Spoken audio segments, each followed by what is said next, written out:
It's time for us earthlings to rise and engage, regardless of gender, ethnicity, or age, to gather and honor most revered sage. You lift us all up with your music. You fiddle and pick, tickle ivories and hum. You croon with commitment and childishly hum, exhorting us never to cave or succumb, giving us hope with your music. Your tunes have no boundaries, no limits, no end. From old time to Celtic to French Canadian, the ones born within you have lessons to send from deep down inside your own music. You rocked as a teenager, so we are told, till folk music beckoned, putting Elvis on hold. On Appalachian fiddling, you truly were sold, inspiring the birth of your music.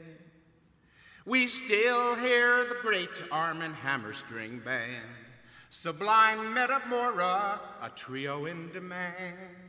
With strutters and all-stars, you've sweetened the land. We dance through the night with your music. You love the traditions that nourish your soul, while relishing risks as creations unfold. You fearlessly frolic, melodic and bold, enriching us all with your music. In schools and on tour, you empower the young. They revel in what they've composed, played, and sung. What a fine, tuneful planet this world will become when kids find their voice in your music. You're a mentor and masterful maestro and muse. The passion abounds from your hat to your shoes. We're all Posse wannabes, how could we lose? Surrounded for life by your music. Surrounded for life by your music. Surrounded for life by your music. Love you, Pete.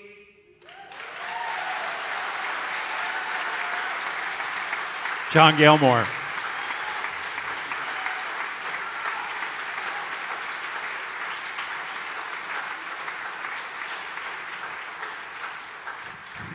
Welcome, everyone. Thank you for being here.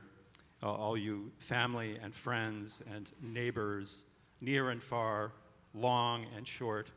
It's great to see you all.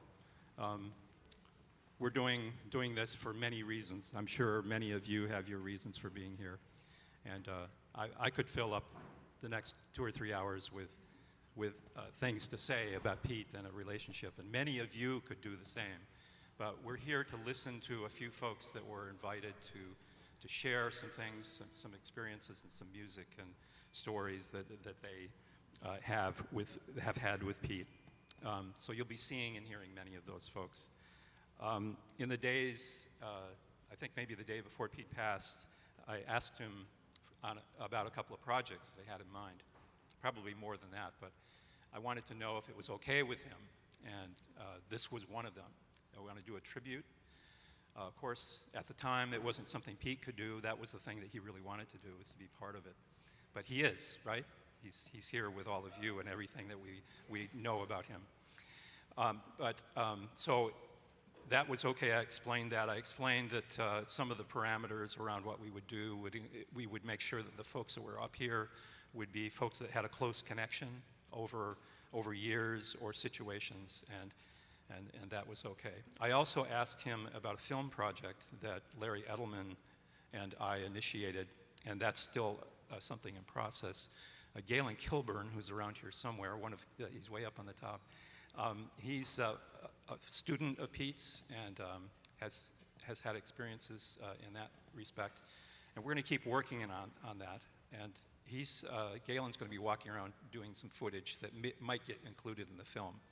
If we end up including you, we'll be in touch with you about permission and that sort of thing. But that's what you'll be seeing around. So the only thing Pete said after I explained those things to him was, "I trust you." That was it. I trust you.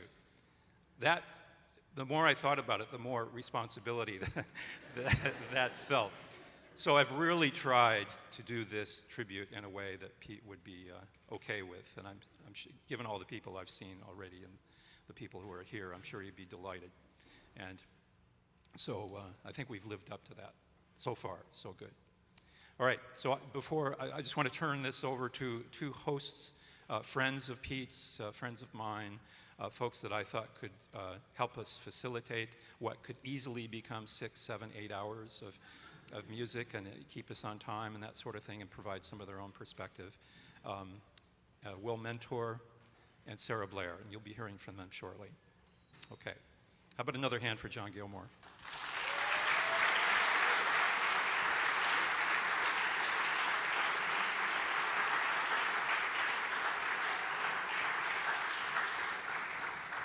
Okay, that was a cue. It wasn't very clear, and here we go.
Well, I think we're off to a really good start.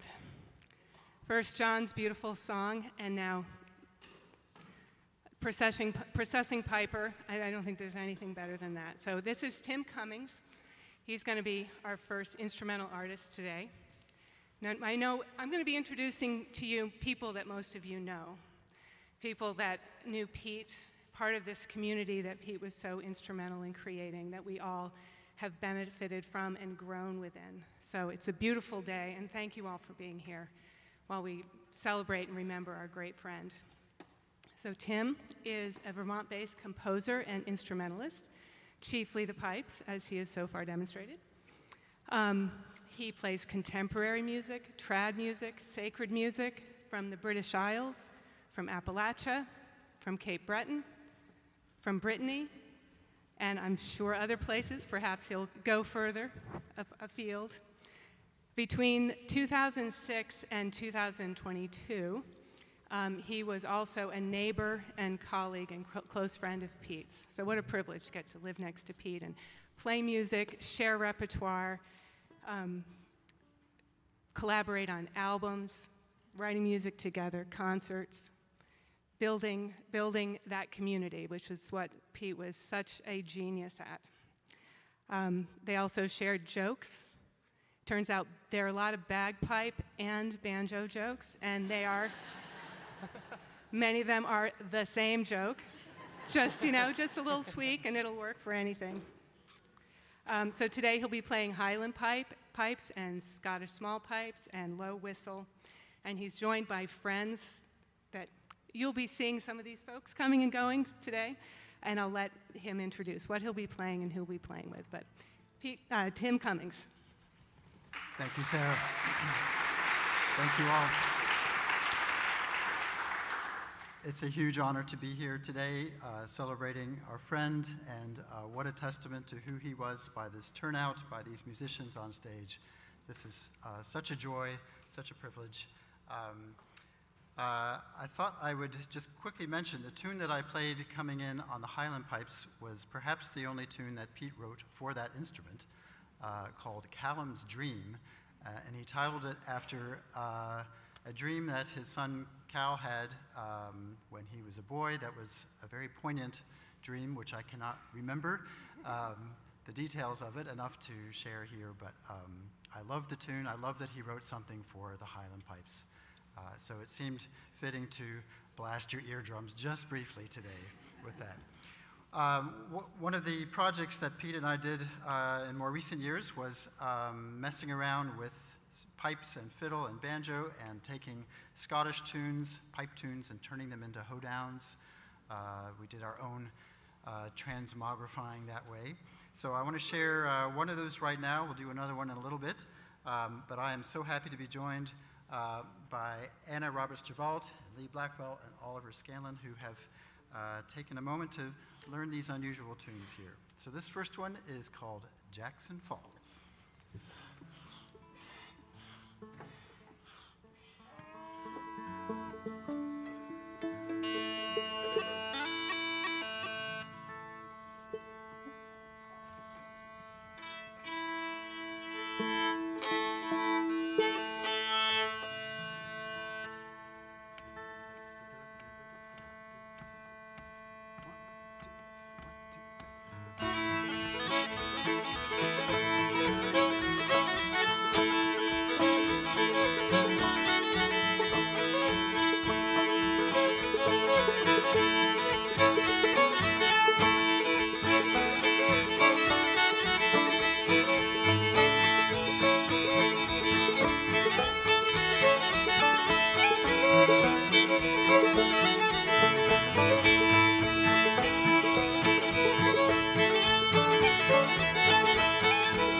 have one more of those in a moment, but thought we would swap and add players for one of my favorite waltzes that Pete wrote called Ocoee.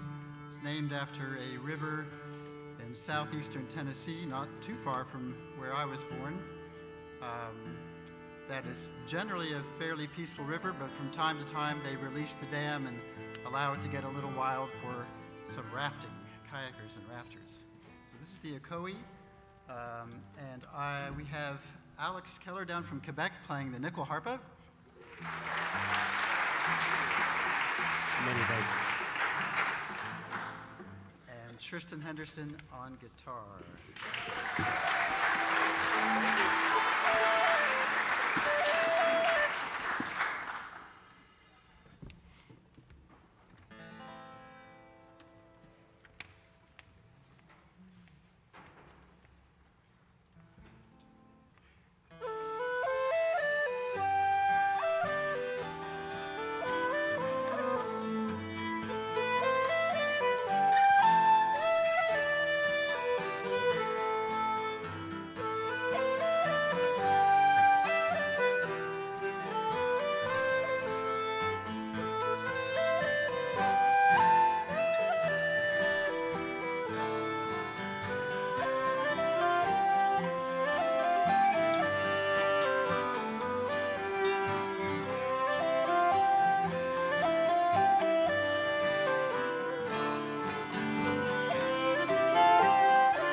you. One last set from with the pipes here. Another hoedown, as I threatened earlier. This one has been titled Hell of a Fish. It might be related to a Scottish jig with a rhyming title. Those of you who know your Scottish repertoire, see if you can guess the origin. We'll be hearing more from Tristan right after this group here. We'll hear more from Oliver, I think Lee as well, and Anna also. So stick around for repeat showings, performances. Here we go with Hell of a Fish.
Well, yeehaw, that was wonderful. We're back there dancing. I don't know if you can see our feet under the curtain or not. It's fabulous. So our next performer is Tristan Henderson and friends, of course. Tristan is a multi-instrumentalist, originally from Pomfret.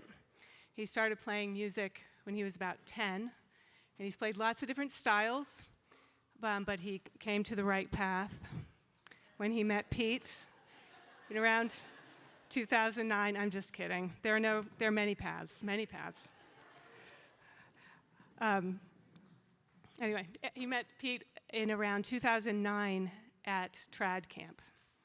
And Pete connected him to the trad community, as Pete did with so many people. He could see something in someone, a desire to play music, a desire to be part of the community, something they could bring to the music, and made introductions. Very, very low key. You should give so-and-so a call. You should give them a call. They could ask them up to play. It'll be awesome. And he was just such a connector. So today, he's a sought-after accompanist, session musician, and performer. He's living in Sutton, Quebec, the last 2 or 3 years. He's playing a lot of fiddle, he says, which is not where he started, but the influence lives on. He's playing a lot of fiddle, and all that playing of Pete's that was in his head for so many years is coming out, and he's feeling that influence. He's taking part in building the community, taking part in the community up there in Quebec, leading a local session, meeting the local players, playing local gigs, and he's loving it and doing other kinds of work up there too.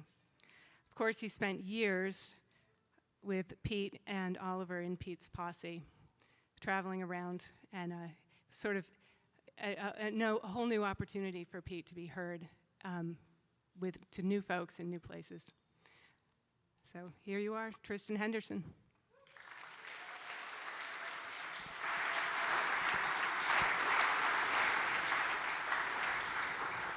Hello, everybody. Well, now that we've started peeling the onion, and I'm sure it's not a dry eye. Those pipes cut right through me, Tim. Okay, yeah, it's Pete, there's really not much more to say. Amazing. And really, playing with Pete was always a collaborative experience, which I think was the beauty of himself. It was never about Pete. It was about what can we do together. So in that spirit, I'm going to invite a bunch of folks out here to play a tune with me. And this is Coleman's March. It was a tune that Pete spread all over the place, kind of popularized. And I got into fiddle about 10 months ago, very inspired by, of course, playing, for a decade with Pete and Oliver. And I played this tune a lot. It was one of the last tunes I got Pete to record for me. Not on the fiddle, but on the melodica, as was his nature. Became addicted to melodica the last 8 years or so.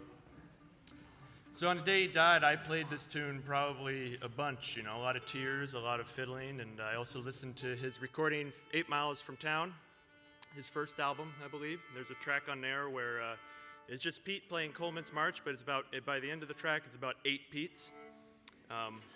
The magic of Pete, he multiplies, So we're gonna do that tune right now. And we got Zachary Mills here.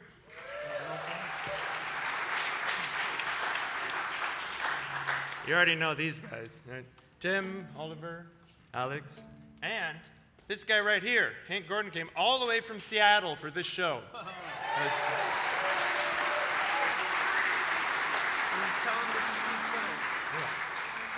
So I knew I had to get him up here to play for Pete. And also, we're going to have Zach start the tune on Pete's fiddle right here. So essentially, we're going to have Pete start the tune in a way. There's a lot of DNA in there. As Pete said, you start playing an instrument, it's almost like your DNA gets in there, just like the instrument, you are connected. So I'm sure he's still there jamming away. So Coleman's March, it's our little drone. A few times, we'll call it out. A little tune in Pete, from Zach. you got a tune.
Well, don't go anywhere, Oliver. I'm gonna keep Oliver out here. We're gonna do a song that we definitely literally toured coast to coast with Pete over the last decade or so.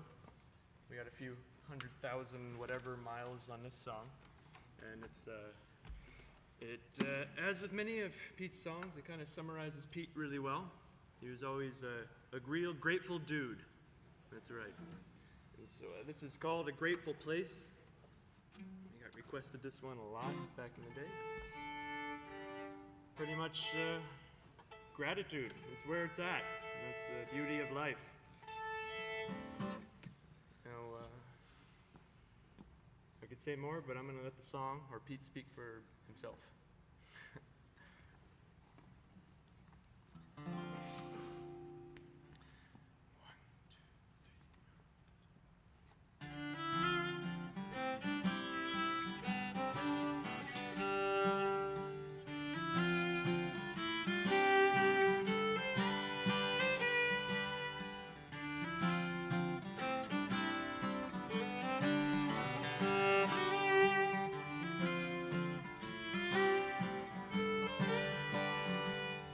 I have laughed when I should have been listening, run when I should have stood fast. I've avoided the signs I should have read twice, and I spent too much time in the past. But I can be ever more grateful, grateful for everyday grace. Whatever remains of this story of mine can be told from a grateful place.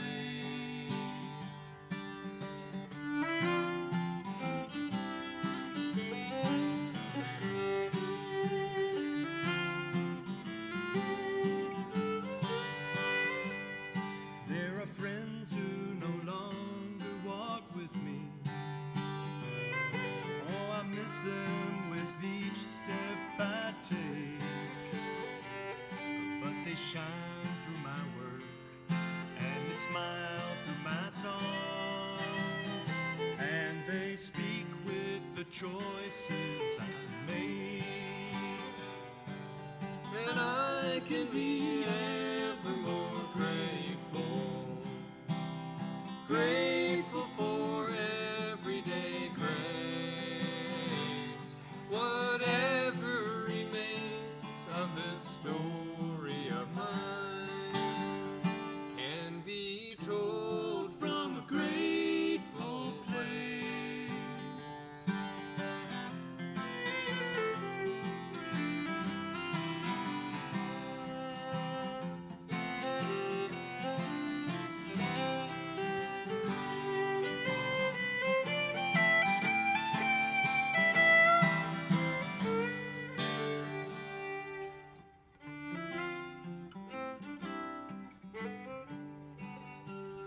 There'll be mornings I can't find my purpose, and nights when regret plagues my mind.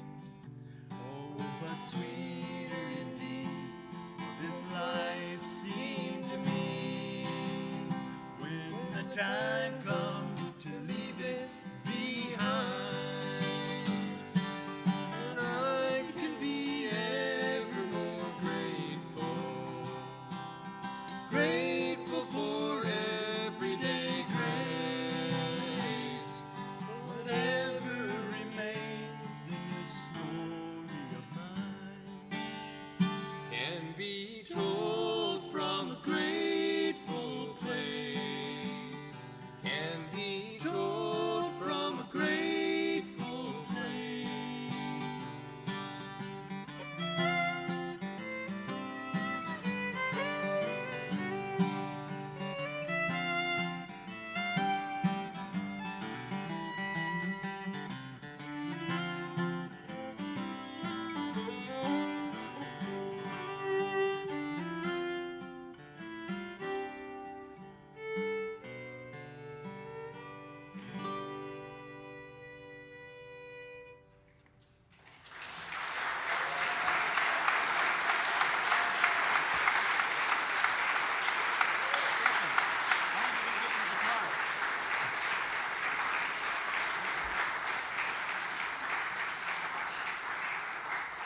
kind of says it all. So I just realized a little logistical snafu. I need to go get Oliver's guitar I'm going to use, and Oliver's going to introduce the next little thing we're going to do to close out my set. Well, I guess this is my set now. So we're gonna Tristan is gonna close out his set here with a set of tunes that was one of the very first set of tunes that Pete's Posse ever did as a group, kind of formally put together as a concert set. And it's 3 tunes of Pete, 3 tunes by Pete. 2 of which, wow, that was quick. 2 of which are ones that he wrote for students, mentees of his. And this is just a thing that he did very often. I think many of us have a tune that Pete graciously gifted us. And so this is 2 of them. We start with Eileen O'Grady's for Eileen O'Grady. And then we'll go to 2:30, which was Pete's ode to his insomniac ways.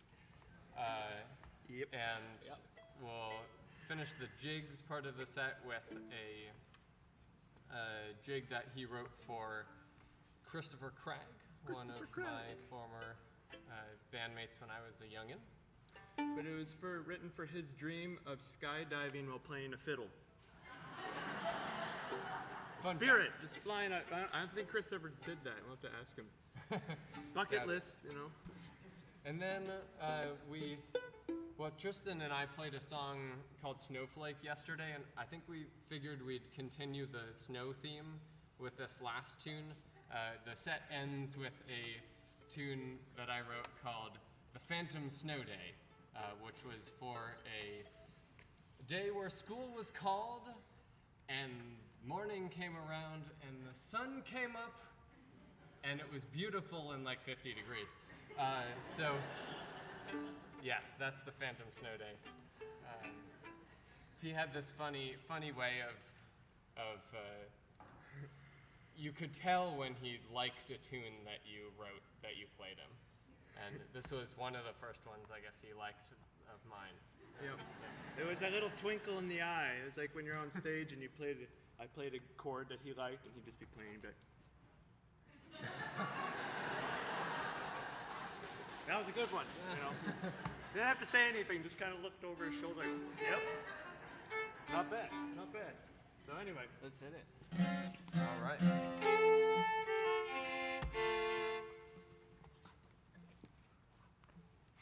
right.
Check, check. That was awesome. My name is Will Mentor, and I'm here to introduce Patty Casey and Colin McCaffrey. I'm going to...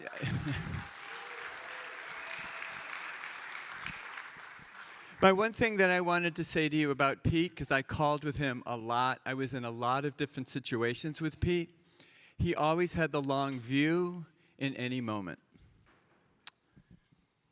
Patty Casey is a songwriter, musician, and social justice advocate who has pioneered the creation of a unique New England genre of folk, storytelling, and bluegrass. Patty and Pete performed together in many combinations, including the band Wood's Tea Company and in Winter Tales, the annual holiday show of songs and stories presented by Vermont Stage. Colin McCaffrey. Most of us in this hall know Colin as a talented songwriter, multi-instrumentalist, singer, and record producer. But what you may not know is that Pete is responsible for Colin's avid interest in mushrooms. In the 1990s, Colin and Pete were in the Clayfoot Strutters, and they played a dance weekend in Alaska. After the dance weekend, they went camping. After setting up camp, Pete found a stash of boletes. To be clear, this is from Colin. He was shy about eating them. If you've ever been quietly nudged by Pete, you know what I mean. He ended up eating the mushrooms and never looked back. Patty and Colin, thank you.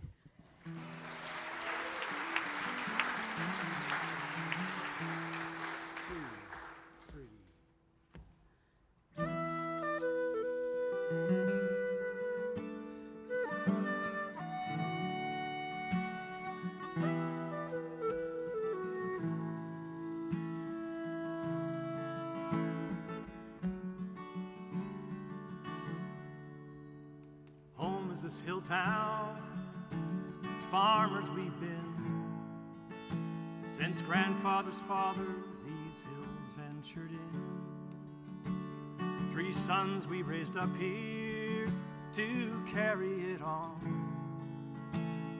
Asa the eldest, so quick and so strong, such promise he showed. Now this great Union Army was sorely in need. Called for our boys, and our Asa took heed. He was young, he was able, what else could we do? But to give him our blessing, may God see him through on the wilderness road. That gully-scarred, tangled wilderness lay, where the Rapidan River to Scrub Oak gives way. Gruesome half-desert with soil so poor. They've never farmed nothing but red iron ore and a mighty thin load. Now it's into this maze did our old brigade go, known always as soldiers, never say no. On their chests, living badges of evergreen hue. They stood taller than many and swaggered like few on the wilderness road. Down in Virginia, they say, General Grant was their leader, born Lewis by name. No kin to Ulysses, but in spirit the same. He was known as Aunt Lydia, but respected by all. For him duty sounded a clarion call, such as Gabriel blow. Now he ordered his regiments to form a stout line. The 3rd, the 4th, the 2nd, 6th right behind, where Asa lay listening on a lovely spring breeze for the sound of that army of Robert E. Lee's on the wilderness road. Down in Virginia, they say, the boys of Vermont, they shouldered the load. They were heroes that day.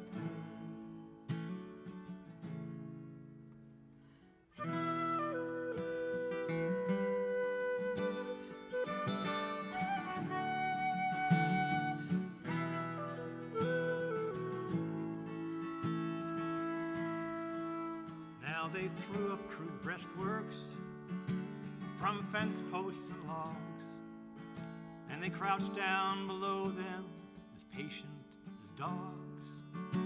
They wrote and they rested, they joked and they prayed. Like sheep and like donkeys they bought and they brayed. Like roosters they crowed. Then came the order, move up from behind, and the men of the 6th swarmed over the line. Now you'll surely catch hell, boys, a picket did say, for there's graybacks in force, and not 10 rods away on the Wilderness Road. Down in Virginia, they say, boys of Vermont, they shouldered the load. They were heroes that day on the Wilderness Road. In the clash of the blue and the gray,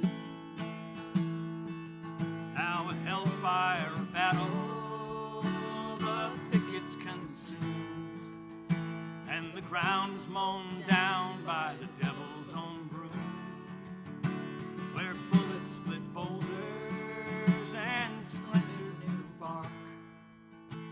They sang through the smoke in a beat found their mark, like stars did explode. Now some found an eye, or made straight for the heart, in damnable mockery of Cupid's own dart. Some the sweet source of young manhood laid waste, dreams of their lovers a moment erased on the Wilderness Road. Down in Virginia, they say, the boys of Vermont, they shouldered the load. They were heroes that day on the Wilderness Road. In the clash of the blue and the gray, the blood of 1,000 brave Yankee boys flowed, like leaping young streams, like the deepest of dreams. They passed clear away on the Wilderness Road.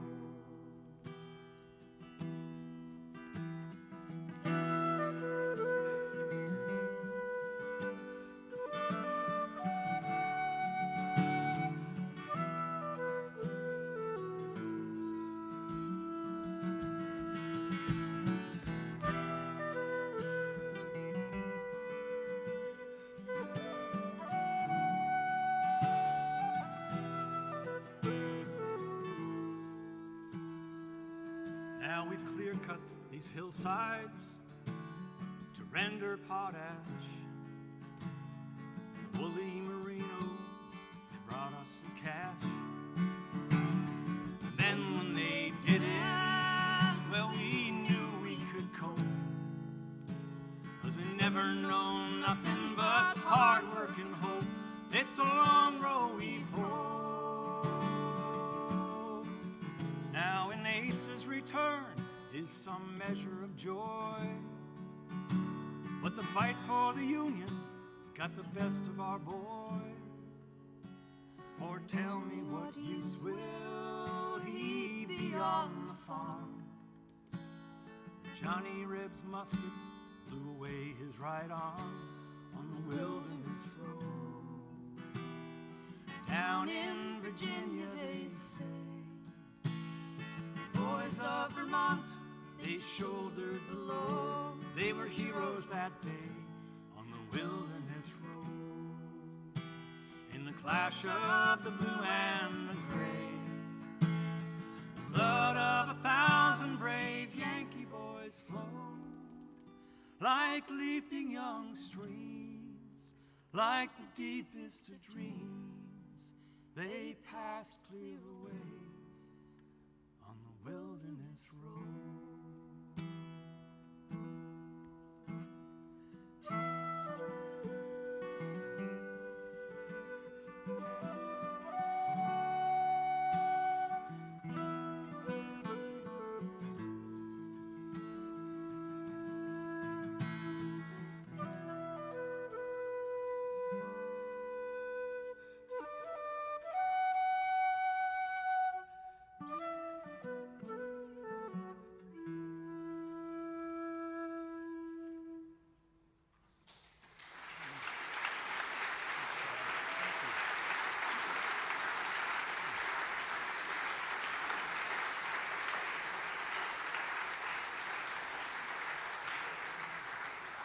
So in case you're wondering, Pete Sutherland wrote that song, and it took me about a month to learn it. I have never stumbled on that song. It's a perfect song. It's like if you write one song in your life, that's an example of the kind of stuff Pete could do. It's just as a songwriter and a student of song, I'll never cease to be amazed by that tune. It's just the way he adding to the chorus and adds this dimension and emotional depth to it. And the way he tells all that information, it's just, he was a brilliant man. So thank you, Pete, for that song.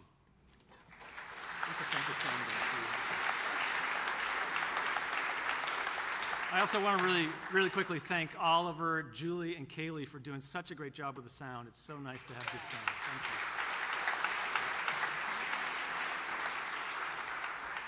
Thanks. Well, we're going to do a song that I wrote after he passed away, but it was inspired by spending a few weeks kind of going up and visiting with him in hospice, as many of us here did. And Pete and I met, 30 years ago or something, and but we got to spend a whole lot of time together in the last few weeks and had a lot of great conversations about life and music and friends and dying, but mostly life. So this song, it's called Everywhere, and it's for Pete and anyone that needs it, but it's based on those conversations. So.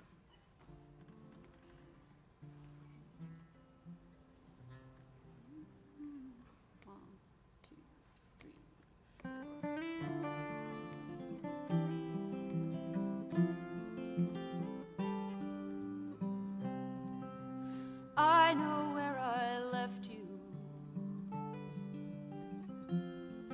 It was just yesterday. But someone called and said you'd gone. Now they've taken you away. You said you'd board a westbound train. When the time came to go, and where it goes is a mystery, and it's not for us to know. Where did you go? Are you far upon the hill? Are you running through the leaves? Are you standing very still? Did you make it to the clouds? Will you rain down on all of us? Like the music of your soul. Stars turn to dust. Oh, I believe you're everywhere, 'cause that's where you said you'd be. And now that you're everywhere, you're always here with me.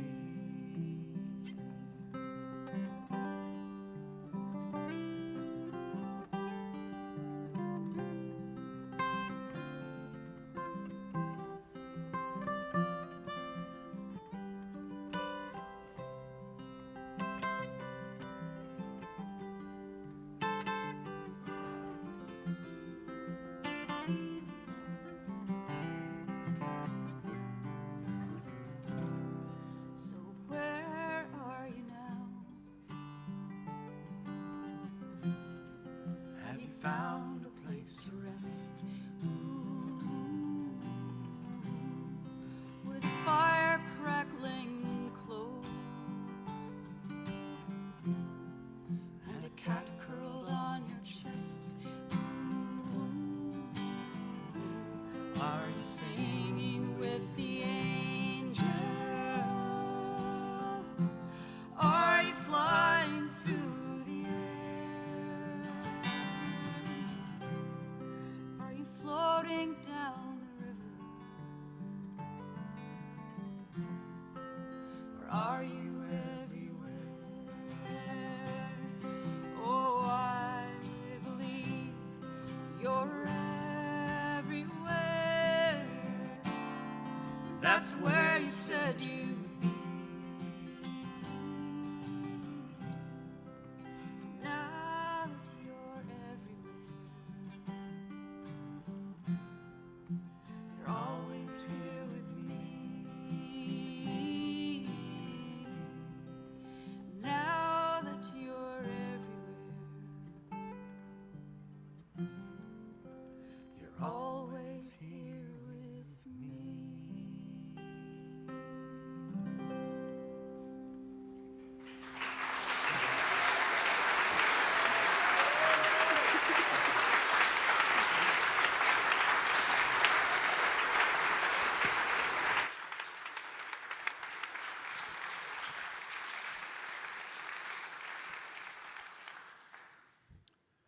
Phew.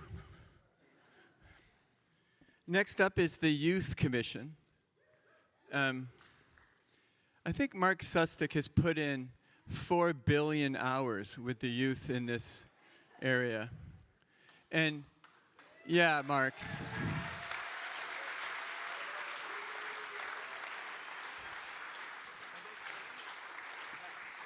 Okay. I didn't know where they were. I was like, wait, there. Okay, there we go. And Pete worked with them a lot. The Youth Commission is a group of high school-age musicians who play and sing in traditional styles. They start rehearsals in the fall and schedule performances starting in January, continuing into the summer, including the Young Tradition Festival in Burlington in early May. Each year, a teen is selected to lead the Youth Commission for the year. This year, it's Fiona Stowell.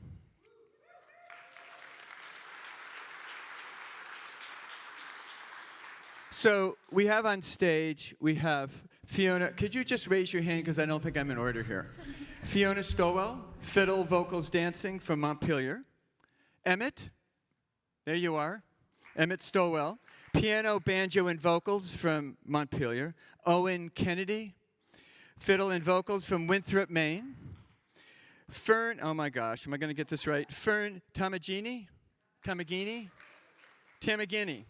O'Donnell.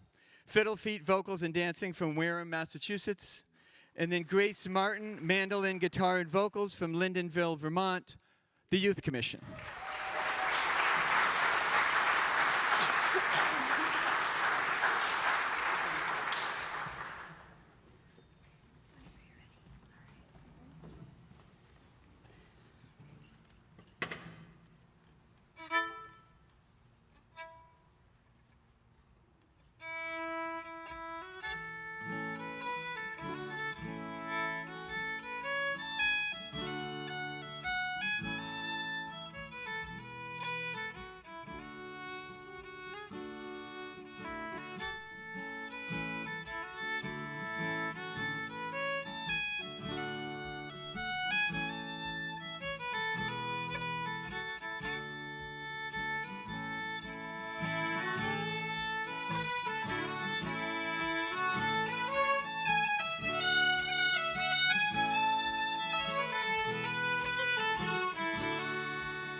by Fergal Scanlan entitled Marry Me Monday.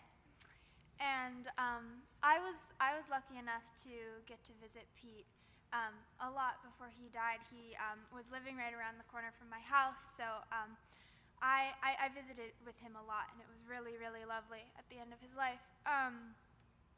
And in October, we had been talking about me leading the youth commission, and he was giving me advice, and we were just talking about it, as we always would. And we planned to have the commission come have a little rehearsal at his studio so he could get to hear how we were sounding. So in October, we played what we were working on for him, and one of which was this waltz. And he was like, that was really lovely, but it'd be really great with a harmony. And I was like, yeah, you're totally right. He was like, you want me to write you one? And I was like, that would be amazing. Yes, please. Of course I want you to write me one. And then I come back like 2, maybe 3 days later for a visit, and he's like, I got that harmony we talked about. And I'm like, whoa, that was such an offhand conversation, and now it's sitting in front of me. And he played it for me, and of course it was perfect, and you can totally hear Pete in it. And then he was like, yep, there it is. I give it to Owen. And I was like, okay, yes, of course. So I printed out the sheet music, and I gave it to Owen. Yeah, and it's a really special thing to have now. So next up, we're going to sing the last thing that he and I worked on together. I asked him what he wanted me to know, and he told me this song, and it's from his teacher, Lotus Dickey, from Louisiana, and it's a Southern gospel tune called I See the Lightning Flashing, and a really fond memory for me is sitting at the piano with him, working out the harmonies for this, with this specific group in mind. So it's really special to sing now. Can we have an E flat?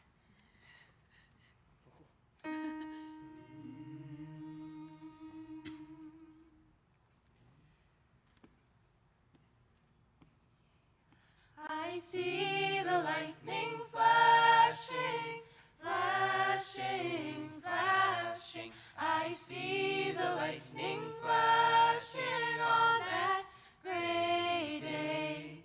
Let us take the wings of the morning and fly away to Jesus.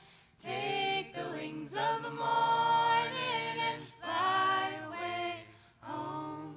Sons, hear the thunder rolling, rolling, rolling. I hear the thunder rolling on that gray day. Let us take the wings of the morning and fly away to Jesus. Take the wings of the morning and fly away home. Soon the clouds they will be lifting, lifting, lifting. Soon the clouds they will be lifting on that gray day. Let us take the wings of the morning and fly away to Jesus. Take the wings of the morning and fly away home. Soon the moon to blood will be turning, turning, turning. Soon the moon to blood will be turning on that gray day. Let us take the wings of the morning and fly away to Jesus.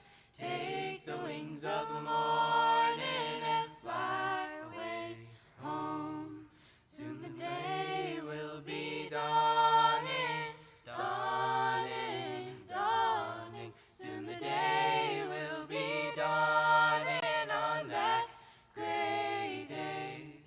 Let us take the wings of the morning and fly away to Jesus. Take the wings of the morning and fly away home. I see the lightning flashing, flashing. marching. I see the lightning flashing on that great day.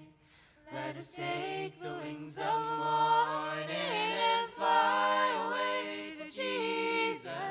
Take the wings of morning and fly away home.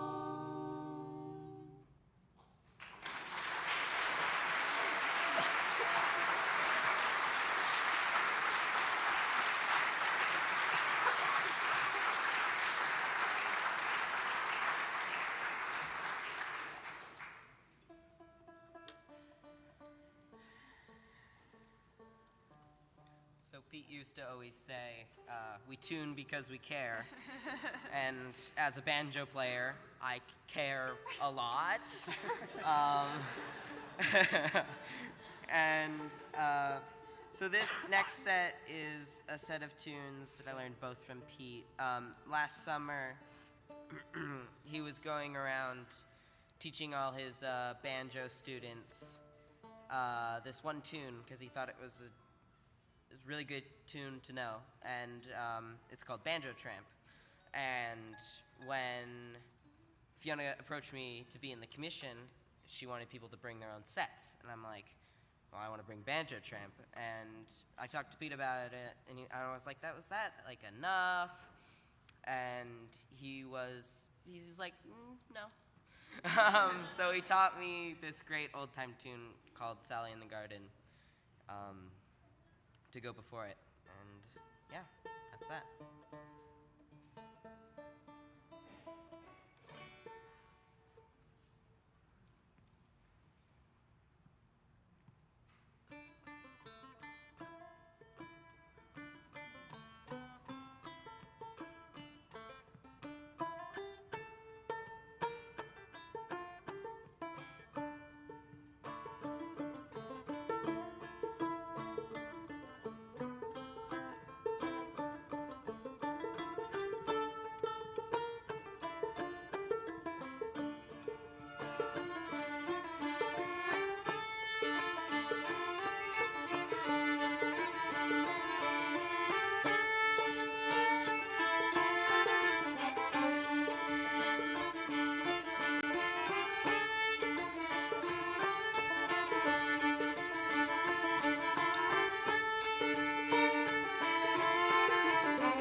you. We have one more for you. We thought this would be especially appropriate to sing for Pete and to sing with a room full of friends of his. So we're going to sing Let the Life I Lead, and we encourage you to sing along with us. If you don't know it, you will catch on pretty quickly.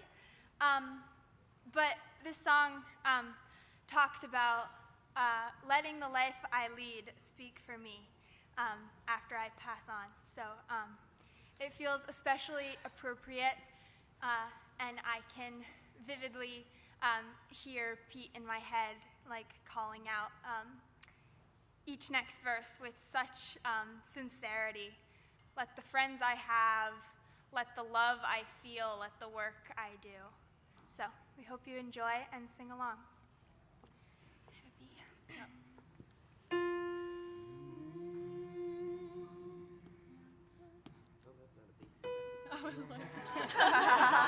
Any of you with perfect pitch will notice that is not a B. There we go.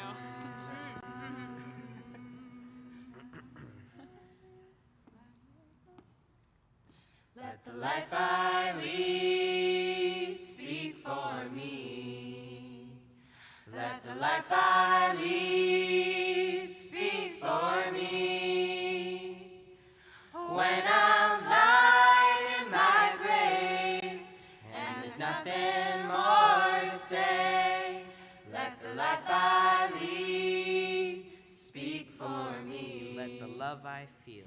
Let the love I feel speak for me. Speak for me. Let the love I feel speak for me. Speak for me. When I'm lying in my grave and there's nothing more to say, let the love I feel speak for me. Let the joys I share.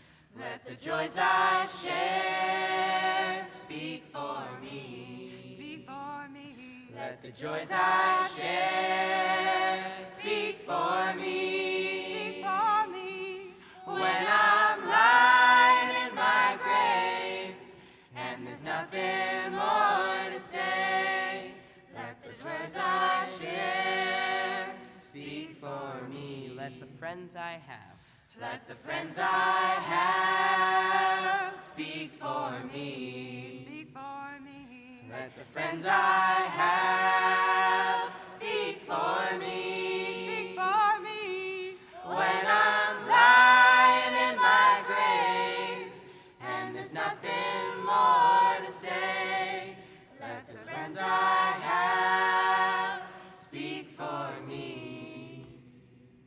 Let the work I do speak for me. Speak for me. Let the work I do speak for me. Speak for me. When I'm lying in my grave and there's nothing more to say, let the work I do speak for me. Let the life I live. Let the life I live speak for me. Let the life I live speak for me. When I'm lying in my grave and there's nothing more to say, let the life I live speak for me.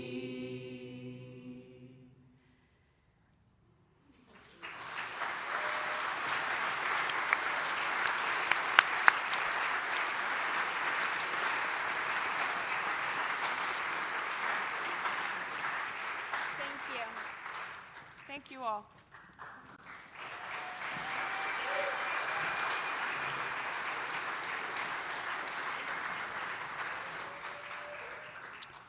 Next up is Rebecca Starks. She is a poet. She lives in Richmond, Vermont, and she has 2 collections of poetry, Fetch Muse and Time is Always Now. Rebecca met Pete when her son Winslow took banjo lessons from Pete. She appreciated Pete's connection to Winslow, which included jamming near St. John's Cathedral in New York City and on their family porch in Richmond.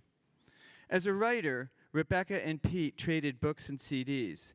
Pete would send Rebecca his poems for her review before he posted them online. I took a lot of walks with Pete during COVID at Red Rocks, and Pete held Rebecca in a hugely high regard, loved her word choices. Anna Roberts Javalt is an interdisciplinary artist whose work is grounded in traditional American music and folklore. She is a fiddler, a banjo player, flatfoot dancer, filmmaker, archivist, visual artist, and researcher. We're running out of commas, and a storyteller in many forms. Anna first encountered Pete's music at the age of 13 when she heard a slow version of a swallowtail jig on a tape made for the youth contra dance band that her younger siblings were in. Countless interactions ensued, including lessons, jamming, and collaborating. The last time Anna saw Pete, they ate lunch at a restaurant with incredibly slow service. This allowed for plenty of time to talk about their bodies and their illnesses, and they both had canes. Thank you.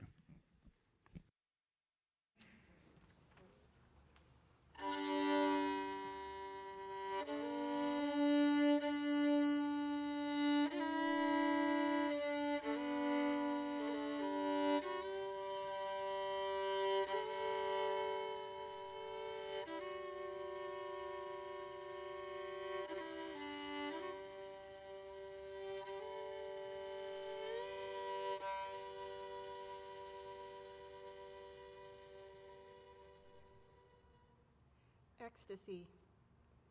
In a stranger's kitchen, my brain as thick as it ever felt those unforgotten mornings following an undergraduate night's debauchery. I run across a box of green tea that promises heightened senses. I tell myself, that could be good. Right off, I sense that the water is taking eons to boil, and that I am shifting from one bare foot to another on a floor of cold slate, but also that rising above my tinnitus, sizzling like lean bacon this morning, like electric current that will continue until death throws my breaker. Bird songs are body surfing through closed windows on a tsunami of avian joy. What will the first sip bring me, ecstatic being that I am? I just realized I need to clarify, these are all Pete's poems and I'm letting them speak for themselves. So they're from a collection he put together and sent me with the hope that they will find bound form in not too long from now. Will I see you again? God knows, or if not God, then the price of gas that will likely never drop, or stubborn viruses that refuse to disappear, or some creeping inner juggernaut of disease that cannot be defeated. But I miss you. You who are so far from where, minute by minute, the rising sun drives all shadow from my kitchen table, settling in the very chair you occupied that last time, where we talked and talked, until, the road having rudely called you, I sat for uncountable moments, watching your uneaten toast grow cold. I miss you. How are you?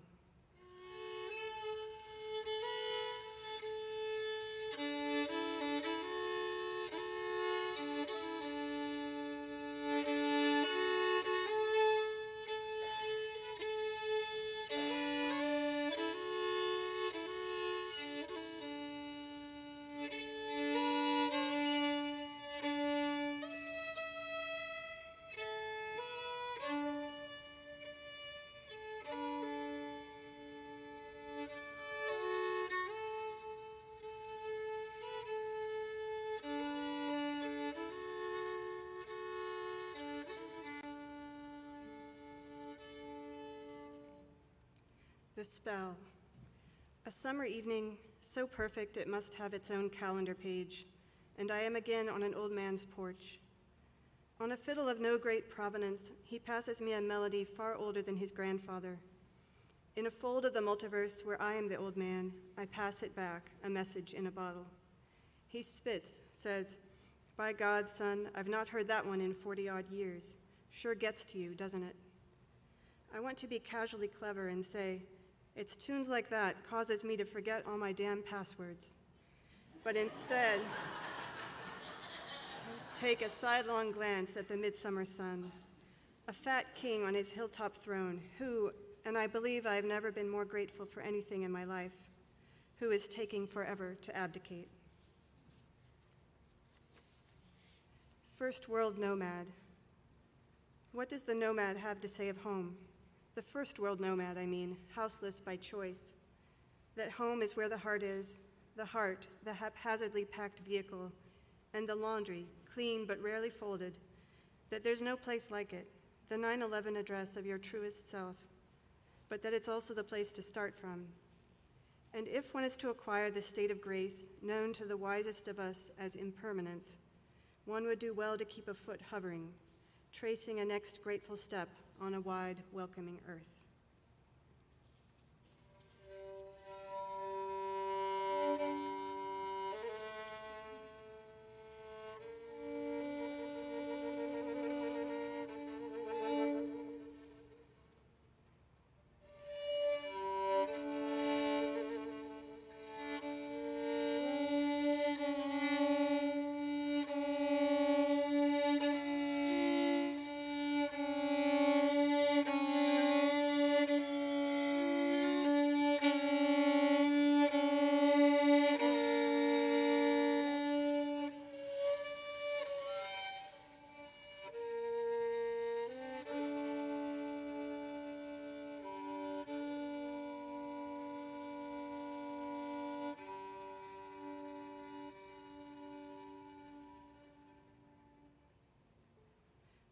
Post-op.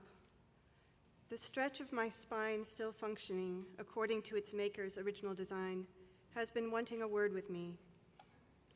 I feel it tapping me on the shoulder, its neighbor and my lifelong ally in shrugging off awareness. But now, with hooks and screws in place and empowered to resume life on foot, upright, if no more moral than ever, I will take a vow of listening to each vertebra, most tireless volunteers in the high-functioning community of my bones. And while I am not destined to shed my old cloak of insomnia, may the tapping, like a branch carried to my night window on the breath of the unseen gods to whom I owe everything, never cease to wake me. Molecules.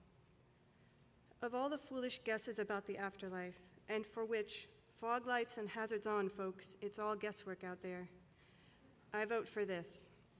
Spirit finally granted a pardon from its earthly drama, and instead of floating into a waiting limo and whisking off to the heavenly after-party, hangs out with us, their people, perhaps for a few hours, perhaps a fortnight, reluctant to wave the final goodbye, sure, but also perhaps to be seen, to show off their new wings. Stuck in our three dimensions of living, striving, grieving, of attempting to patch up our hearts that they might pass inspection for another season. We sense molecules in motion, nothing more. But if we saw something, the flash of sun on their wings, we would surely lay down the dull tools of this life and shout, "Oh, what beautiful wings you have. How did I never notice?"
Sometimes grief.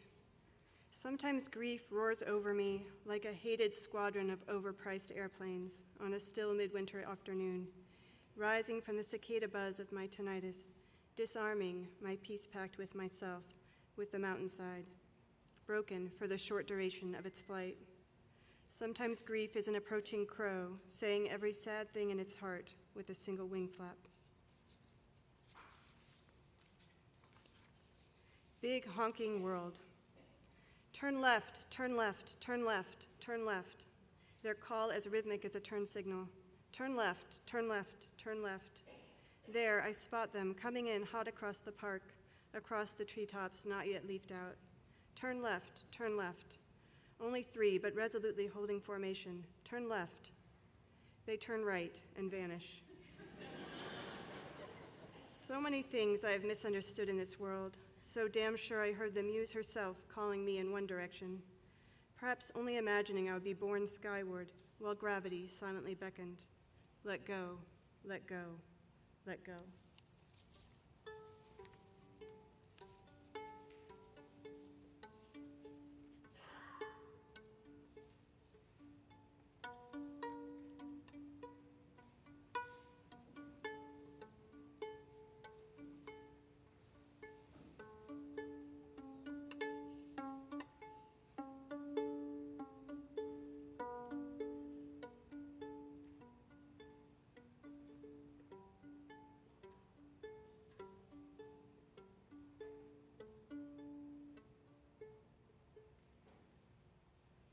If you had just one window, you would keep it cleaner, frame the view with well-considered curtains or none. Think you hear your houseplants calling out for priority seating and try to grant their requests. You would position the most comfortable chair just so. Every day you would notice the relative height, width, and health of trees, the arrival and departure of every breath of wind, every bird. You would fixate on the condition of neighboring roof tiles and utility wires, until, satisfied that they did not change, begin to unsee them.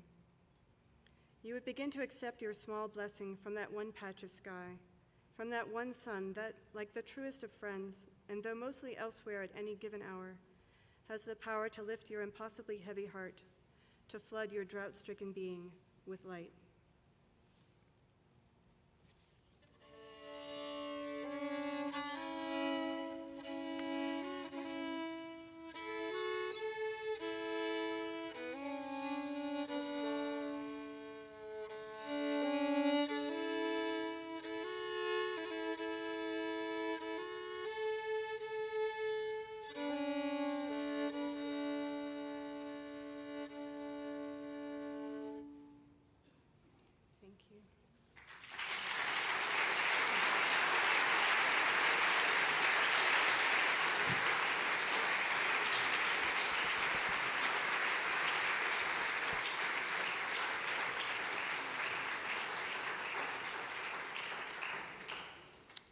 Next up is Jeffrey Javalt. Jeffrey Javalt is in his third life. He's writing a novel. Before that, he founded and ran the Young Writers Project, a nonprofit dedicated to helping kids write better. In his first life, Jeff and his teams won numerous awards in his 33 years as a journalist, including his last position as the managing editor at the Burlington Free Press. Jeff met Pete in the Waldorf School parking lot in 1998, sparking a mutual admiration. Another person that Pete would talk to me about, just how important it is for us to be involved with people at all ages. Thank you so much, Jeff.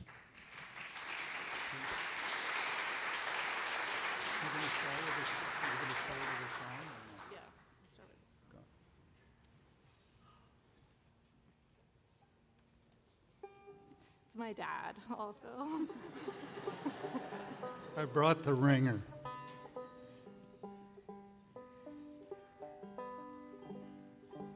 I'm gonna get a chair because there's no. Maybe I'll do that. I think this is gonna work. I'll do a song that I learned from Pete.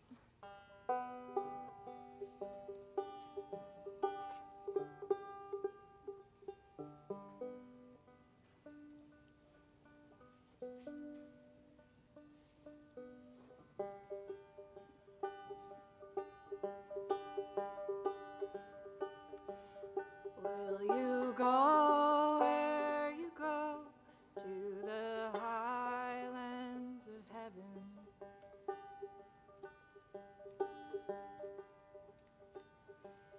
Where the storm never blows and the long summer's given. Where the wild blooming flowers are their odors emitting, and the leaves on the boughs on the breezes are flitting.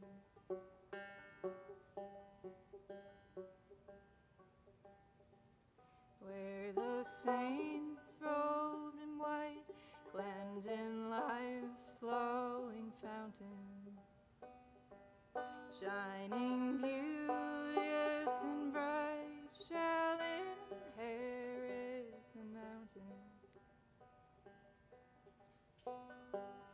Where no sin nor dismay, neither trouble or sorrow shall be felt for today, nor be feared for tomorrow.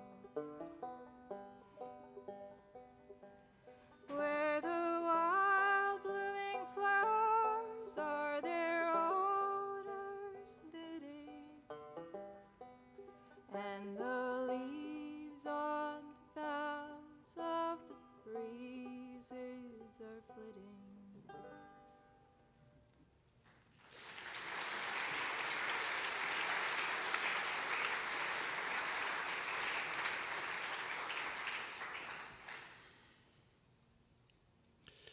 The last time I saw Pete, a couple of weeks before he left us, he greeted me with a hug and asked if I wanted to hear the latest about his medical condition. "Do you want to talk about it, Pete?" I asked. "Nope." So we didn't. We talked about everything else: the weather, politics, mentoring Anna, about what he'd been up to, how he was playing music with some of his visitors, how he was working on some songs. He introduced me to 2 new musicians he'd discovered and played a few of their tunes. He said he'd been writing too, though he was scant on detail. "I've started a new book," he said suddenly, "by Annie Dillard. God, she's fabulous." He held up the book. I burst out laughing. "Pete," I said, "are you really reading a book entitled The Living?" We both giggled. I know, but it's a great book." Then he launched into a 5-minute analysis of Annie Dillard's writing style, her use of detail, the musicality of her phrasing, and a good storyteller, too. We reminisced a bit about our sons going to school together, about the early days of the contraband, about all the projects we had done together. I told him I had been cleaning up my computer and found some remnants of one of our projects that I thought was long lost: the Ballad of Marion Munger, a song Pete coaxed out of the 8th graders at Benson Village School a few years back. Pete and I had devised something called the Ballad Project, got several foundations to support it, where we'd go into a school. My role mostly was to carry Pete's instruments. And we'd work with a class, teach them something about their community and its history, about music and poetry and storytelling, and we'd help them create a ballad, teach them how to use detail to make it come alive, how each line had to be boiled down to its essence, and then we'd have them perform it. The trick, of course, was to get the kids engaged in something totally unfamiliar, to get them past the fear of not knowing what to do or how to do it. Pete got past all that by being Pete, the way he made everyone feel comfortable, unjudged. Pete gave the students the courage to take risks, to write the ideas that popped into their minds. Pete had his own tricks for this. He performed a few songs. He told stories. He showed his own vulnerability. And we brought in elders from the community to tell stories. The kids loved that. In Benson, the elder who came in was Marion Munger. She lived down the road in Benson Landing, where her parents had run the ferry across Lake Champlain Narrows to New York State. Marion had a new story every time a student asked her a question. Like the time a man drove his Model A straight off the ferry into the lake. Or the time she met Eleanor Roosevelt. One of Marion's stories came when a student asked her whether she had gone to school at their school in the village. Oh no, she said. That was 4 miles away, and since her mother and father ran the ferry, she and her sister went to school over in New York State. What did you do in the winter? Asked one student. Walked across the ice. But what did you do in April? Asked another. Well, she said, when the ice got a little iffy, her parents slapped a small rowboat onto a sled that she and her sister pushed across. That way, if the ice gave way and they fell in, they'd have a boat to save themselves. Which appalled us all, particularly the kids. After she left, Pete told the class that a secret to good ballads was good poetry, and good poetry had good similes. After he explained what those were, he gave the kids 10 minutes to create as many as they could, drawing from the town's history, from Marion's stories, using details Marion had shared. By then, the kids were enthused, had decided that each stanza should be one of Marion's stories, and set to work. Now, on each of our visits, I sat with a disabled student whose paraeducator was, well, something of a grouch. So each time I came, I told the para, why don't you go take a break? I'll stay with the girl. And in all our visits, the girl never said a word. During Pete's simile exercise, I watched her as she wrote one word, then another, then erased it, wrote a new word, erased that, wrote another until finally she was finished and handed me the piece of paper. Pete asked the kids to read their similes. By then, the kids were eager. Their lines were surprisingly good. We could see the ballad starting to come together. But it was still missing something. I whispered to the girl whether she wanted to share her line. She shook her head. Do you want me to read it? She nodded. So I did. The ice was as thin as a page in a book. Pete and I were so giddy on the drive home, we got good and lost.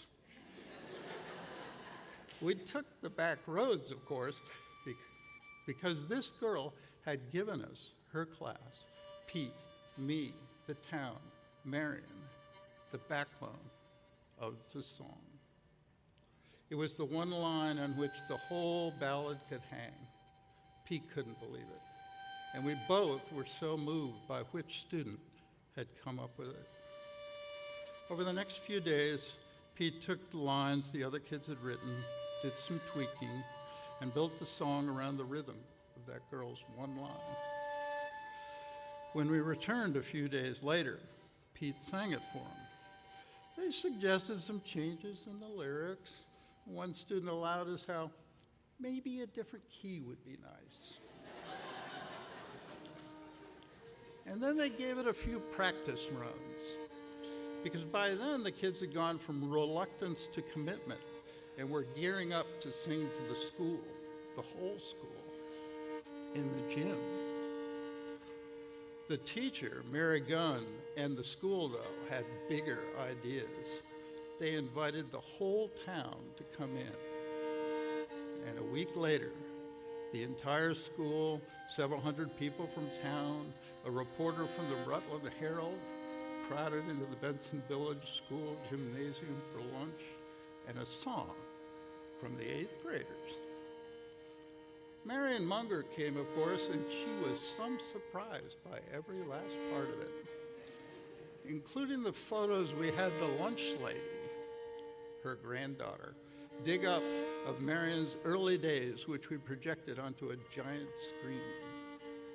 The kids stood up in front of the crowd, Pete on the keyboard to keep them in tune, and they sang just as Pete wanted, loud and proud. Even the boys. The girl didn't sing,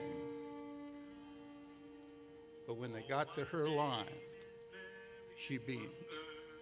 In Benson Landing I dwell, been living right here for 91 years, and a story to you I can tell. We were crossing the lake to the school bus. We were pushing a boat on a sled. A boat past its prime, full of books and supplies. How we wished we were back home in bed. For the shoreline just seemed to get further. Our noses ran hard from the cold. The ice was as thin as a page in a book. We wondered how long it would hold.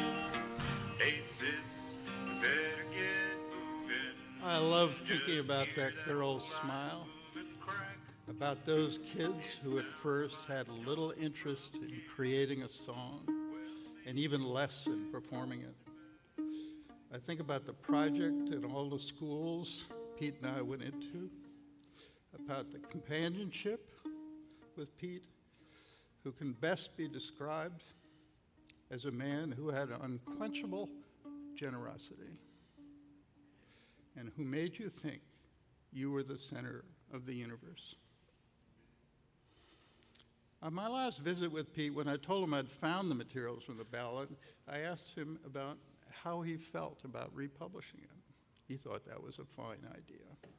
Because for Pete, this wasn't just a school exercise.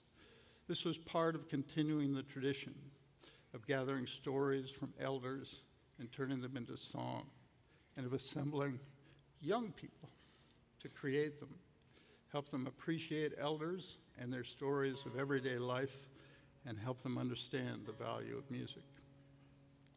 For us both, the project was also about capturing stories that might otherwise never have been heard. The night before Pete died, he sent me a note.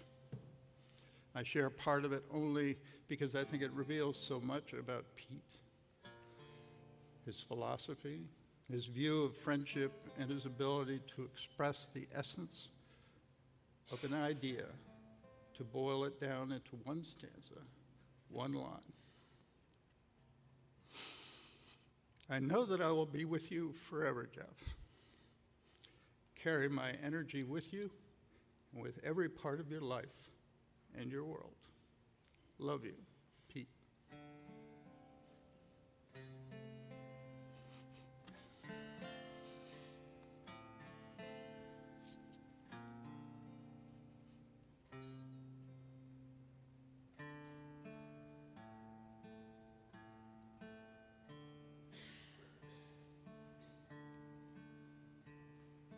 Brother, now.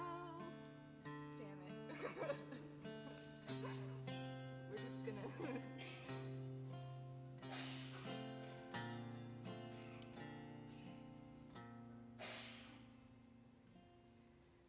Brother, now. I'll give myself 3 tries.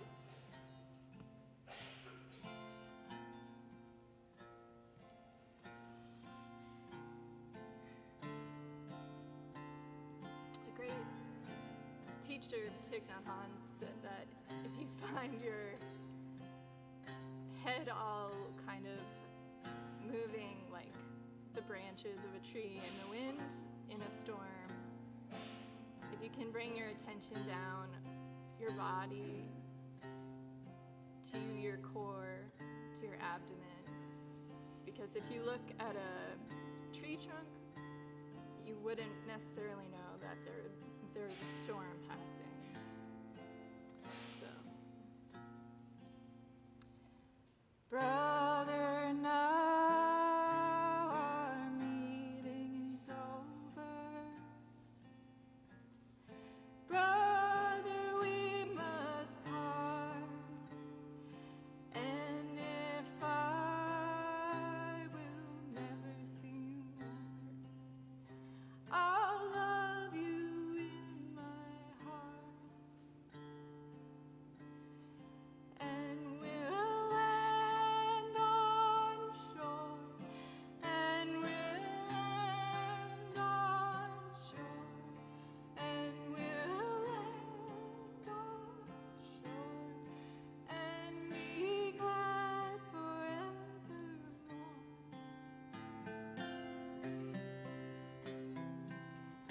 Father, now our meeting is over. Father, we must part, and if I will never see you, I'll love you in my heart, and we'll land on shore, and we'll land on shore, and we'll land on shore, and be glad forevermore.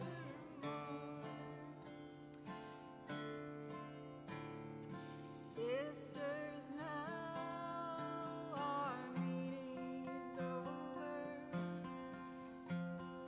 Sister, we must part, and if I never see you again, I'll love you in my heart.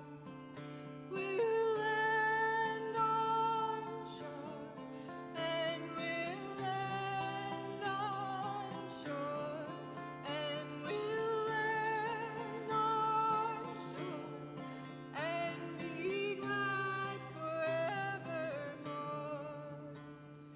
Friends, now my meeting is over. Friends, we must part, and if I never see you more, I'll love you, I will love you, I will love you in my heart. We'll land on shore, and we'll land on shore, and we'll land on shore, and be glad forevermore, and we'll land on shore, and we'll land on shore, and we'll land on shore, and be glad.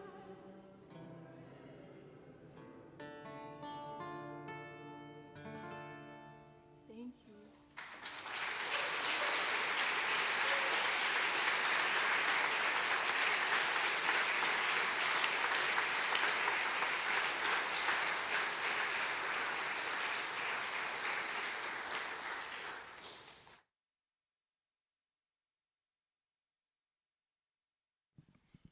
Thank you. That was beautiful is not the word. That was very meaningful.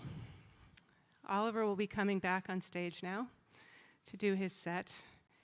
He was dragged grudgingly, his word, in 4th grade to Pete's after-school Lake Champlain Waldorf School fiddle class. He was shy and hid behind his viola, but something about Pete's enthusiasm and his heart, I'm sure, pulled him out, drew him out. He started learning from Pete, mostly informally, because I guess the formal thing didn't work for him, a little too much pressure. Pete would show up at the right moment, drop by for a meal and some fiddle playing together. Gradually, that teacher-student relationship morphed gradually in high school to playing together. First, playing the waltz at the end of the dance together, then joining maybe for a couple of sets of tunes, and eventually playing the whole dance together. After high school, Pete made the offer of a lifetime, the proposal of a lifetime. Will you join me for a 2.5-month, 12,000-mile across-country road trip music tour, which was obviously life-changing for Oliver, and it was the beginning of Pete's Posse. That was the germ of Pete's Posse. I asked Oliver we exchanged a couple of messages, email messages, and he wrote something I'd like to just read directly in his own words. I'm so grateful for the last 2 years and all the time Pete and I spent together.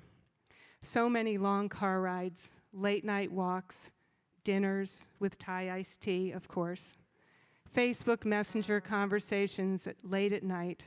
I was often up late in the middle of the night when Pete would wake up and have insomnia after a few hours of sleep, 1 or 2 in the morning.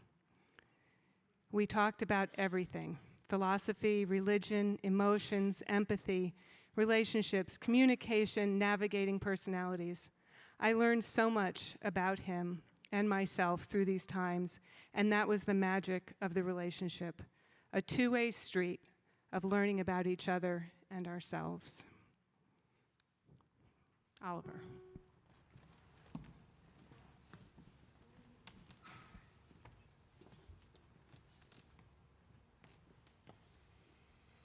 A few more years shall roll, a few more seasons come, and we shall be with those that rest,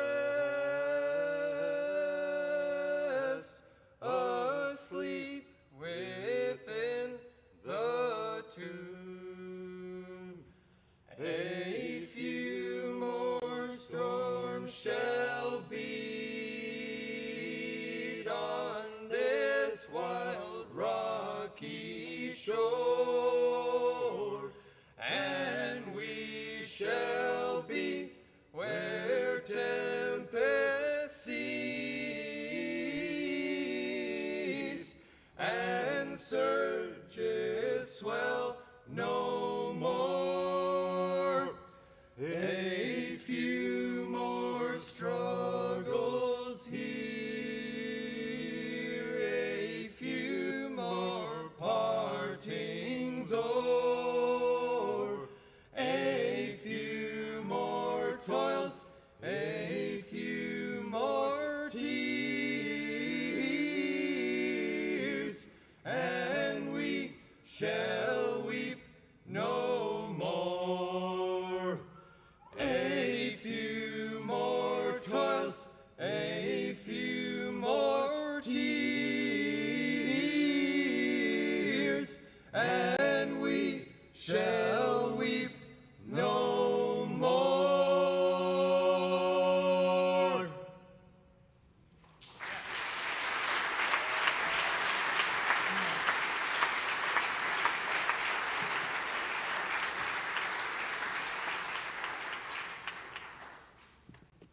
Thank you so much.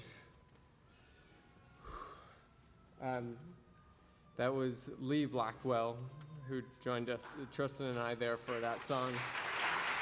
Thank you,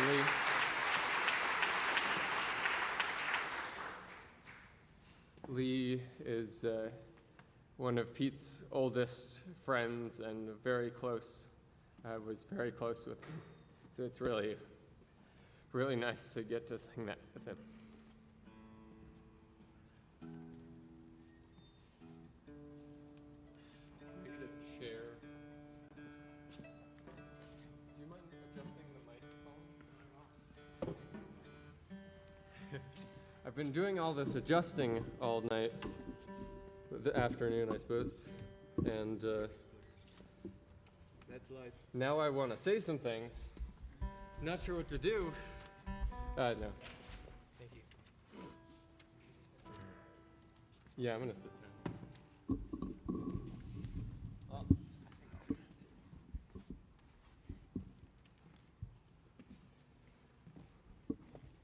Thank you. Colin, I think I'll sit too. So I want to take a moment to acknowledge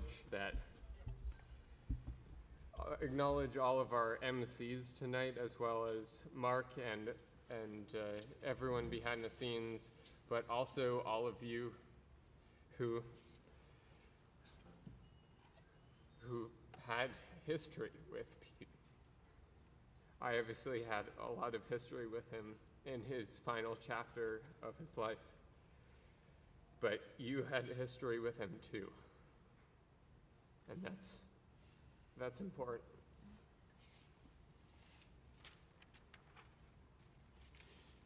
I knew that I would get up here and forget everything I was gonna say. So I printed it out. Let's see if all of this is gonna come out.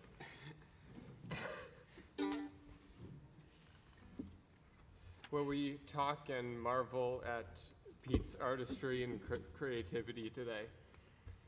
I think it's also important to acknowledge that he, like the rest of us, was a complex human being. He battled with emotions and lasting effects of traumatic events that occurred in his life at different points, his cancer diagnosis being one of them. It wasn't always easy having a deep emotional relationship with him. Sometimes it took time, energy, and patience to really be there for him.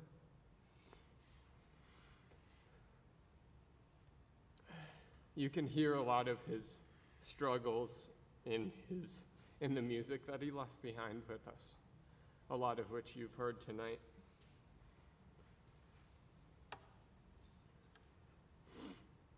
He combated those struggles, though, with his ferocious creativity. And they also gave him a drive for mentoring that so many folks like myself were lucky to be on the other side of. Sure, a lot of his mentoring was through music with those he felt a musical connection with, particularly with young people.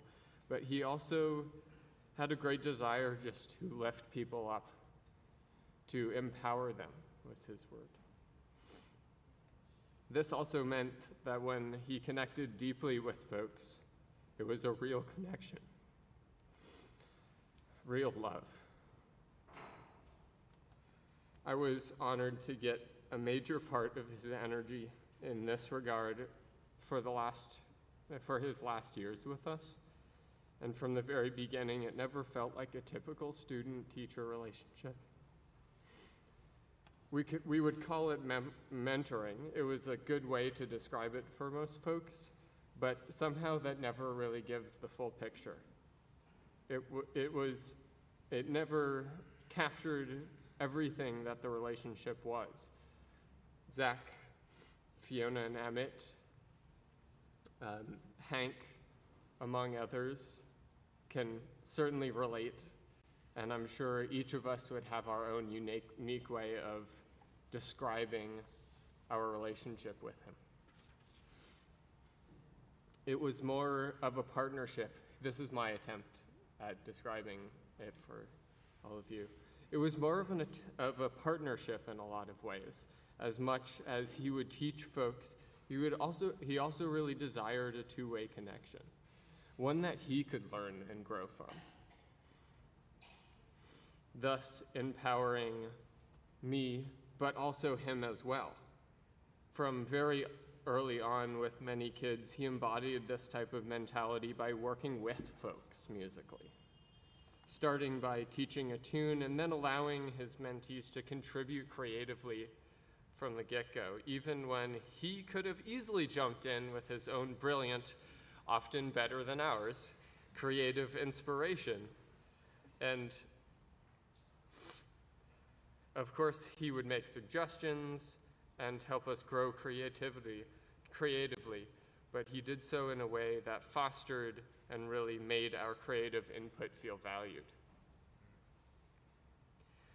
Pete would often foster that creativity by doing collaborations like arranging together, which was one of my very favorite things about Pete's Posse and our time together.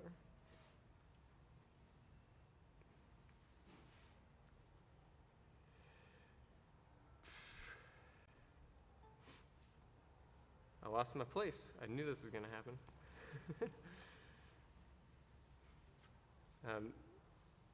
Most of the songs that Pete brought to Pete's Posse, he would bring with a here's a song and would have to put it together. Let's see what we can come up with together, and we would roll from there. You can see and feel this in many of our arrangements. They didn't come from a single source. Through Pete, though Pete could have arranged them himself, instead they came from the group process. The creativity was also fostered by co-writing tunes and songs with folks. He would write an A part and say, hey, now it's your turn, create a B part. And he would always be psyched when someone brought him an A part he liked to build a B part for. I'll play you a few examples of that here with a couple of jigs that Pete and I wrote in the last couple of years of his life. I wrote one part, he wrote the other to go with it, and then we would work creatively together to refine the details of the tune. And these next tunes are some of what came from that.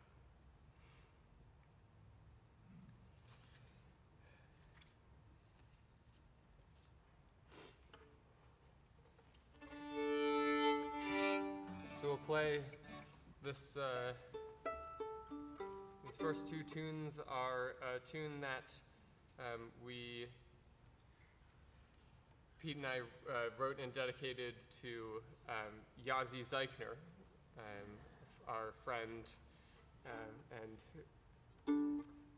it's called Single Digits. And then we'll go into a tune for that Pete and I dedicated to our very favorite New Jersey Thai restaurant. We only went there a few million times on tour. A few million times on tour. Had several gallons of their Thai iced tea. And it's called Via Gao. Look it up on Google, it's still there. You can go have some for yourself. It's very appropriate because we'd be on tour and we'd be like, how can we get over towards New Jersey so we can stop right now? So that it's like totally. Yeah. Yep. Yeah. And then we'll do a couple of Pete's original tunes, The Alley, and followed by, I think, one of my very favorite and most underrated tunes of his, called The Celtic College. And with a little bit of group arranging. With a lot of group arranging. A lot of group arranging. Got it? Okay? Yeah. Nice and chill. Nice and chill. Nice and chill. Chill. Keep it chill. 1, 2, 3.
Well, Zachary's going to stay on stage now and give us his set. Zachary remembers seeing Pete for the first time at trad camp in 2012 when he was 12 years old. He knew nothing about trad music, but there was this guy that everyone was pointing at and saying, he's the guy. That's the guy. That's Pete Sutherland. So he listened to Pete, and in his words, he was in awe and he was taken away. He also remembers the first tunes that Pete taught him, The Butterfly and The Mist-Covered Mountain. He had years of lessons, which became lessons in gardening and lessons in chopping wood, and Pete became his mentor, which is certainly a theme today, and really more than a mentor, that sharing music, composing tunes together. Pete also introduced him into one of his main lines of work, which is engineering and recording, mixing music, which started with him schlepping gear for Pete's Posse. Still schlepping. The schlepping never ends. They say they pay us to drive and carry equipment, and then we play for nothing. So today he's living in DC doing audiovisual production for a think tank, which I think is the most DC thing I've ever heard. He's also, of course, playing music. He's recording and mixing an album with his friend Sean Healy right now. And here we go. Thank you very much. It is such an honor to be here and to be representing the mentoring portion of this concert, which, as many of you know, Pete, as Oliver was sort of mentioning, was more than a mentor, and it's hard to really put into words what that even means. But on the conversation of mentoring, Pete really was a big force in helping me become a tune writer and a tunesmith or a tune composer, however you want to put it. And we did a lot of bouncing back ideas with each other over the years, him sending me A parts over Facebook, me sending him B parts back, and vice versa. And senior year, I went to the Lake Champlain Waldorf School and did a senior project where I, under Pete's mentorship, put out a book of fiddle compositions that I wrote with friends, my own tunes. It was called Who Says Fingers Can't Fly? And I'm not going to play that tune. I'm actually going to play a tune that I wrote with Pete a couple years back, and it's a slip jig. It started out, we were just sitting on our back porch on a summer night, probably in 2019 or 2020, and I had started it as a reel. It was in G minor, and I was throwing these ideas back with him, and he's just sitting on my back porch with his melodica, of course, and as Pete does. And right, I'm in 4/4, and I think my phone rings, and I take it, and I go inside, and 20 minutes later, I step back out on the porch, and all of a sudden, it's a slip jig. And I couldn't really think of a name. I think we spent years trying to figure out what we wanted to call it, but I do have this sort of, situation where I associate colors with tunes and certain key signatures, and so I always felt this color of dark green with this tune. Almost like sitting in the forest, something like that. So we ended up going with the dark green slip jig, and I wouldn't say Pete wrote the A part or I wrote the B part. It was kind of a bar by bar sort of collaborative process. And so the last thing I'll say about this is a couple weeks before Pete died, I received a notification from Oliver on my phone. It was a video of Pete in Camp Pete, as Pete would always say, hospice care, Camp Pete, and Oliver had sent me the video, and Pete was rolling himself out on a wheelchair, and that, off the bat, was like shocking for me. I had not seen that, and it was very overwhelming. But there he gets rolled out with his melodica, which, for many of you guys know, was like the last instrument that he would regularly play because of just dexterity in his fingers and hands and stuff, and it was just easier for him. And he was blown away on this tune, and Oliver was picking along on his mandolin, and so I thought I'd share that with you guys. So thanks, everyone, for being here.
Okay.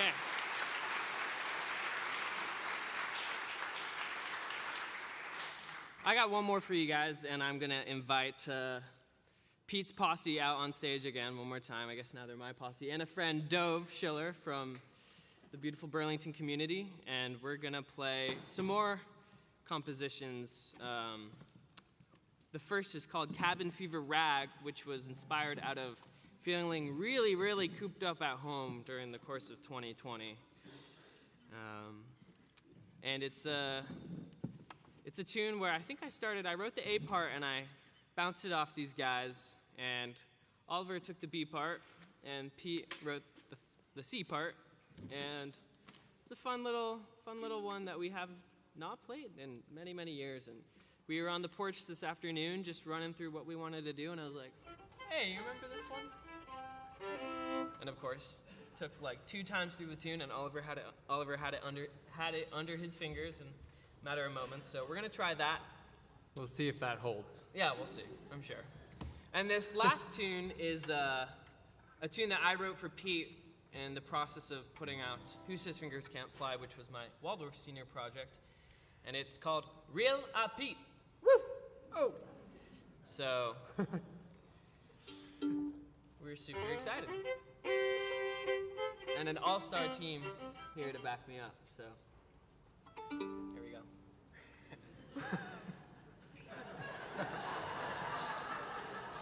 Oh yeah, baby. Ah, comedy, just the way Pete would have liked it. Yep. Oh yeah. We didn't even get the memo about the hats, you know? Or the haircut. Right, yeah. Oh, you don't have it, huh? Okay.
thank Zachary Mills and friends.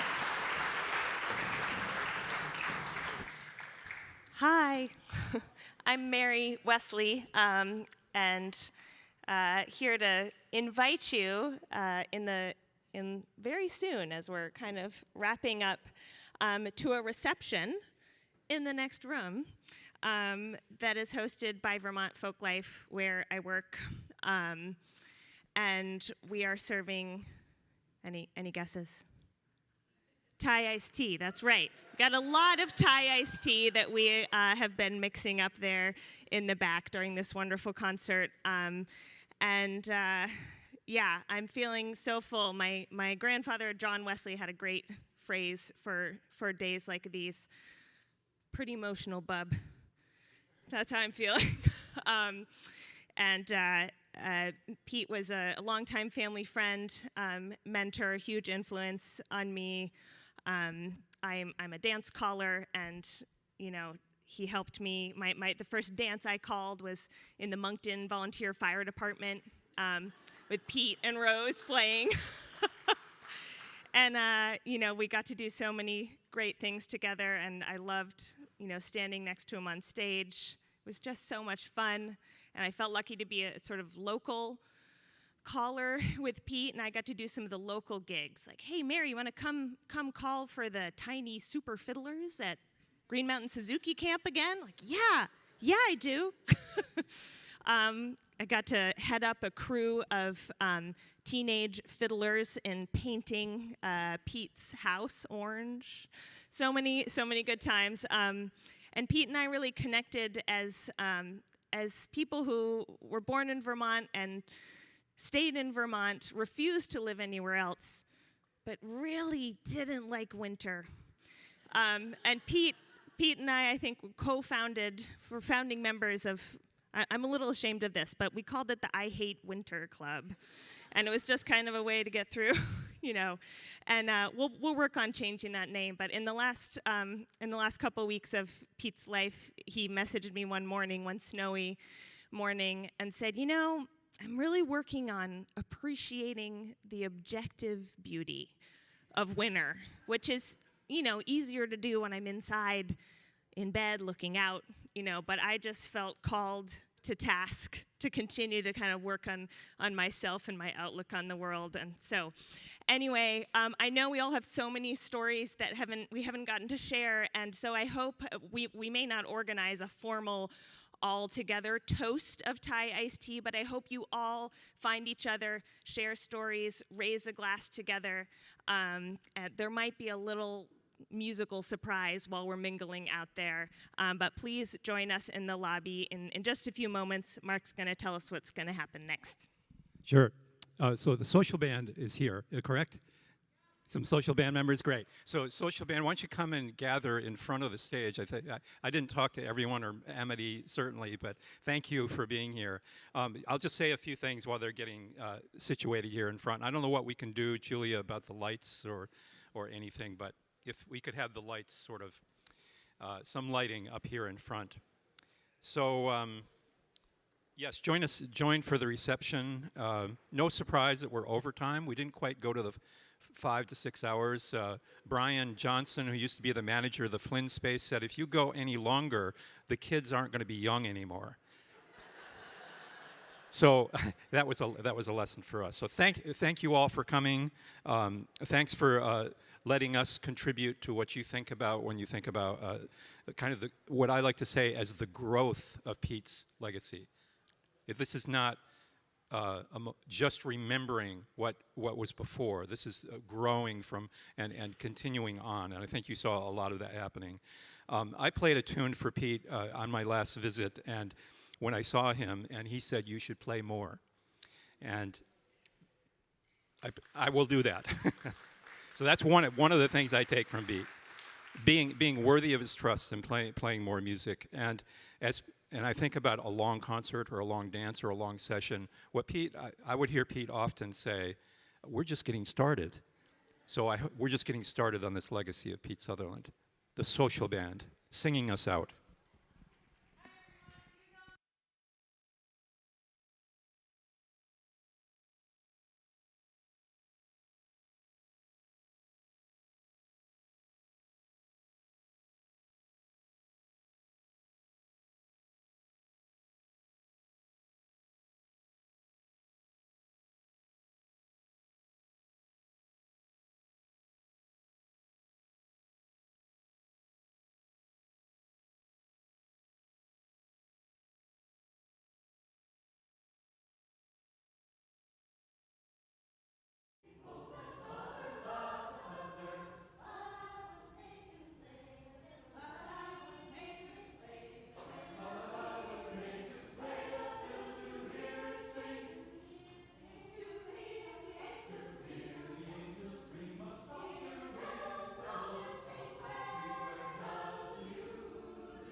Thank you to the social band. Come out and have some Thai tea, and we encourage you to step out on the steps in front of City Hall.